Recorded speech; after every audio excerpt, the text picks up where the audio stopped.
Magandang umaga mga kapuso, pinalawig pa ang nakataas na rainfall advisory sa ilang bahagi ng Visayas. Ayon sa Pag-asa, apektado ang Eastern Samar, maging ang Biliran, Leyte at Southern Leyte.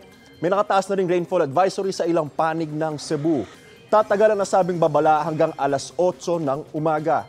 Ang pag-uulan sa ilang bahagi ng Visayas at maging sa Mindanao ay epekto pa rin ng Intertropical Convergence Zone o ITCZ ayon sa Pag-asa.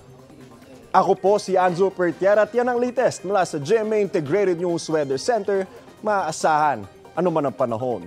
Know the weather before you go para mark safe lagi, mga kapuso.